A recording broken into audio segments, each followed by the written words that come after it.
Assalamualaikum warahmatullahi wabarakatuh. Perkenalkan, nama saya Muhammad Abi Rafdi Al-Ghifari. Dengan adanya saya di sini, saya akan membahas mengenai latar belakang terjadinya pertempuran Margarana pada tanggal 20 November 1946. So, mau tahu bagaimana kelanjutannya? Yuk simak videonya, ternyata solo. Latar belakang pertempuran Margarana disebabkan oleh kedatangan Belanda ke Indonesia untuk mengambil alih kekuasaan yang sebelumnya dimiliki oleh Jepang. Pada 2 dan 3 Maret 1946, sekitar 2.000 tentara Belanda mendarat di Bali. Belanda mempunyai ambisi untuk membuat negara Indonesia Timur atau disingkat sebagai NIT dengan bekerja sama dengan I Gusti Ngurah Rai, pemimpin Laskar Bali. Akan tetapi, ajakan tersebut ditolak oleh I Gusti Ngurah Rai. Lebih lanjut, berdasarkan isi dari perjanjian Linggarjati yang ditandatangani oleh 15 November 1946, Belanda hanya mengakui Jawa, Madura, dan Sumatera secara de facto sebagai wilayah Indonesia. Pengakuan ini kemudian membuat rakyat Bali merasa kecewa karena Bali belum diakui secara de facto sebagai wilayah Indonesia. Berbekal rasa kecewa, rakyat Bali yang dipimpin oleh I Gusti Ngurah Rai memutuskan untuk melancarkan serangannya terhadap Belanda.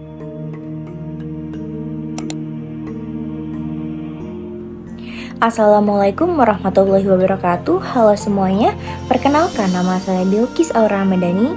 Di sini saya akan menjelaskan atau menceritakan kembali akhir peristiwa dari pertempuran Margarana yang terjadi pada tanggal 20 November pada tahun 1946 di Marga Tabanan, Bali.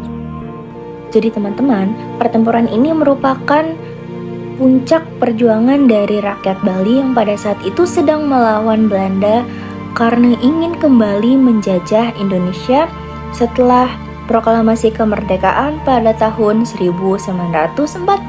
Pada saat itu, pertempuran dipimpin oleh Kolonel I Gusti Ngurah Rai. Pasukan Bali yang tergabung dalam resimen Ciung Wanara menolak ultimatum Belanda untuk menyerah. Mereka justru memilih melakukan puputan, yaitu perang habis-habisan sampai mati, sebagai bentuk pengabdian penuh terhadap tanah air. Dalam pertempuran tersebut, pasukan Belanda memiliki militer yang jauh lebih modern dan jumlah personel yang jauh lebih banyak.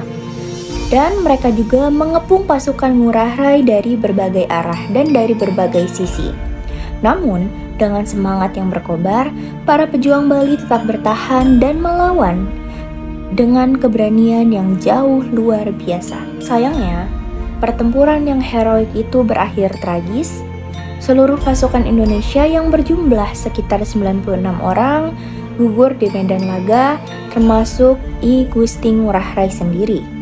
Meski kalah dalam senjata, mereka menang dalam semangat dan martabat.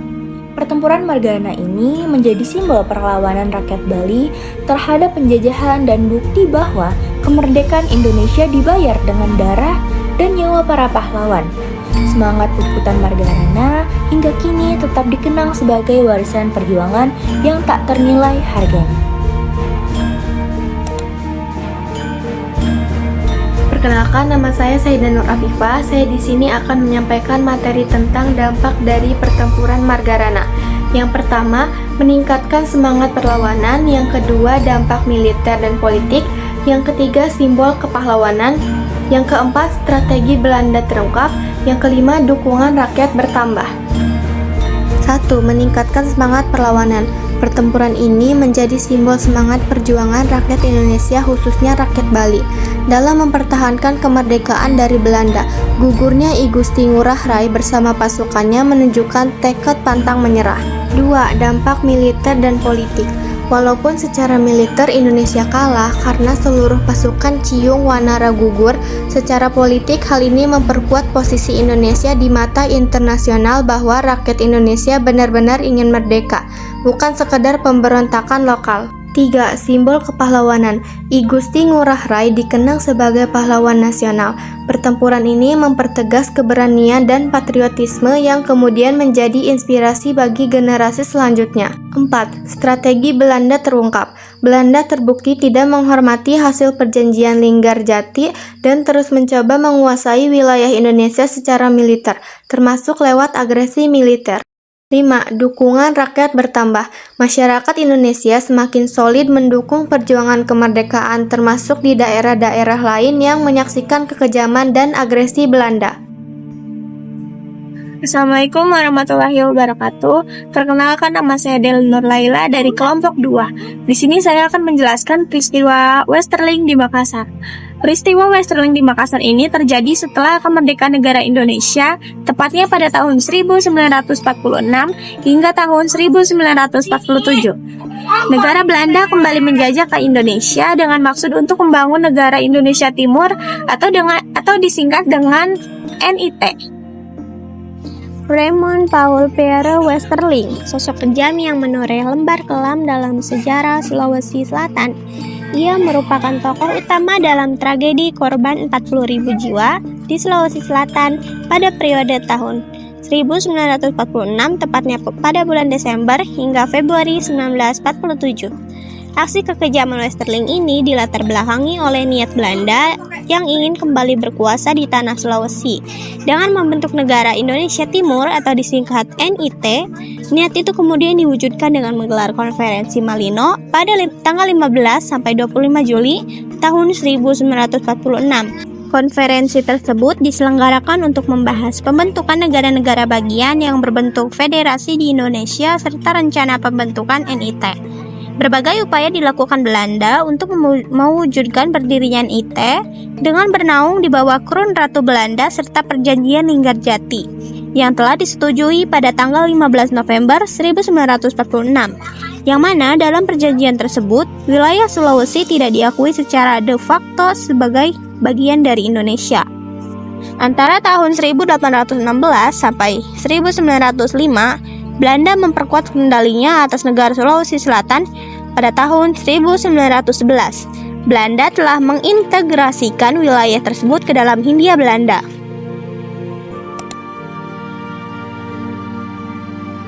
Assalamualaikum warahmatullahi wabarakatuh. Halo semuanya, saya Putri Naya. Di sini saya akan menjelaskan materi mengenai akhir peristiwa Westerling di Makassar.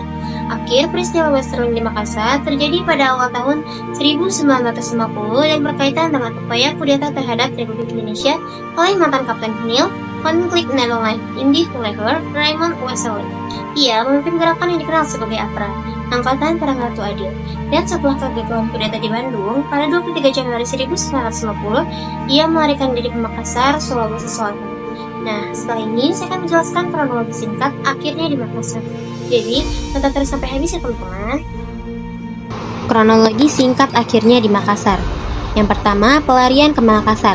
Setelah kudeta APRA gagal, Westerling melarikan diri dari Jawa dan tiba di Makassar, yang saat itu masih memiliki kekuatan kenil yang cukup besar dan loyalis federalis. Yang kedua, situasi di Makassar. Di sana, ia mencoba mencari dukungan dari sisa-sisa kekuatan federal dan tentara kenil yang belum dibubarkan, tetapi tidak berhasil menggalang kekuatan yang cukup untuk melanjutkan perlawanannya. Yang ketiga, melarikan diri ke luar negeri. Menyadari situasi makin terjepit dan kurangnya dukungan, Westerling kemudian melarikan diri dari Indonesia secara diam-diam. Ia berhasil menyeberang ke Singapura pada akhir 1950, kemudian menetap di Banda. Dengan pelariannya, perlawanan Westerling secara aktif terhadap Republik Indonesia berakhir.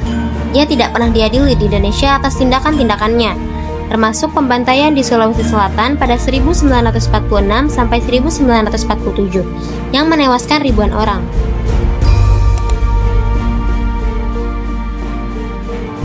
Assalamualaikum warahmatullahi wabarakatuh. Perkenalkan, nama saya Mira Rahmayanti. Di sini saya akan membahas materi tentang dampak peristiwa Westerling di Makassar. Peristiwa Westerling di Makassar yang terjadi antara tahun 1946 sampai 1947 memiliki dampak besar baik secara politik maupun sosial. Berikut beberapa dampaknya. 1. Korban jiwa dan teror. Operasi yang dipimpin oleh Raymond Westerling, pasukan Depot Special Troepen Belanda, menewaskan ribuan orang, diperkirakan sekitar 3.000 sampai 40.000 tergantung sumber. Ini menciptakan suasana ketakutan luar biasa di kalangan rakyat Sulawesi Selatan. 2. Pelemahan perlawanan lokal. Gerakan rakyat Gerakan rakyat pro kemerdekaan yang menentang kembalinya Belanda jadi lumpuh karena banyak tokoh lokal ditangkap atau dibunuh. 3. Kritik internasional dan diplomasi. Kekejaman pasukan Westerling jadi sorotan dunia internasional. Hal ini sedikit banyak memperburuk citra Belanda dan memperkuat posisi diplomasi Indonesia dalam forum internasional termasuk di PBB. 4. Trauma sosial dan luka sejarah. Masyarakat Sulawesi Selatan mengalami trauma panjang. Peristiwa ini menjadi luka sejarah yang masih dikenang hingga kini, terutama oleh keluarga korban. 5. Meningkatnya semangat perjuangan. Ironisnya, kekejaman Westerling juga memicu semangat juang rakyat Indonesia untuk terus memperjuangkan kemerdekaan, karena makin jelas bahwa penjajahan Belanda penuh kekerasan dan ketidakadilan.